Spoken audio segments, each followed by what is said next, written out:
د بلخ د پولیسو روزنیز مرکز چې د هیواد په شمال کې د امنیتي ځواکونو یو له سترو روزنیزو مرکزونو څخه بلل کیږي. د پولیسو د روزنې او د دوی د ظرفیتونو د لوړولو په برخه کې د 8 روزنیزو دورو په ترڅ کې شاوخوا 15,000 کسان د امنیتي مسؤلیتونو د ترسره کولو لپاره چمتو کړي دي چې اوس مهال د دغه مرکز په 9مه دوره کې 600 تنه سرتیري په مسلکي او عقیدتي زده کړو بوخت دي. د اسلامي امارات پر اتک سره تقریبا دلته موږ 8 دورې فارغین ورکړي دي چې هغه سربازان دي او په الحال 9مه دوره شروع ده چې د کوم تقریبا کم 600 کسه موږ فارغ اغلرو سربازان لرو چې جمله د دغه 8 دورو غیر له دغه دورې نه شروع ده هغه موږ فارغین ورکړي دي 4830 کسان ورکړي. په یاد مرکز کې د اوږدمهاله روزنیزو پروګرامونو سربیره په 5 شمالي ولایتونو کې د امنیتي حوزو منصوبینو او ځایي مسؤلینو لپاره لنډمهاله سیمینارونه هم ترسره شوي. د دغه مرکز د قماندان په وینا تر اوسه په دغو روزنیزو سیمینارونو کې 9500 کسانو برخه اخیستې ده. بیا یو بله برخه موږ لرو چې هغه د کورسونو د سیمینارونو ده. هغه تقریبا موږ په دغه د امارت راتګ سره تقریبا 93 سیمینارونه او کورسونه موږ ورکړي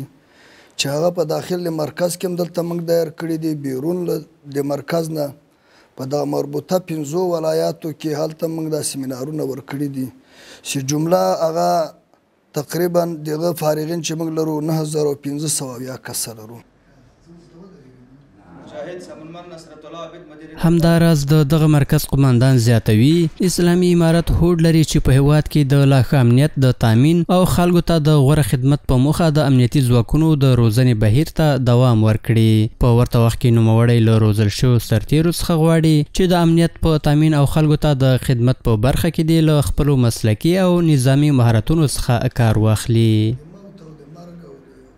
د موږ او د ولس یو اتحاد الحمدلله ټول سره متحد او متفق یو نو لهذا ما له دغه سربازان ورونه ټوله د هیله ده چې باید ولس سره همکاري وکړي خبر خود وکړي په چک پاینونو کې ښه اخلاق وکړي کوم مسافر چې راځي هغو سره ښه اخلاق وکړي په ښه رویه سره خپل اصول هم تامین کړي او ولس هم خفه نه سي.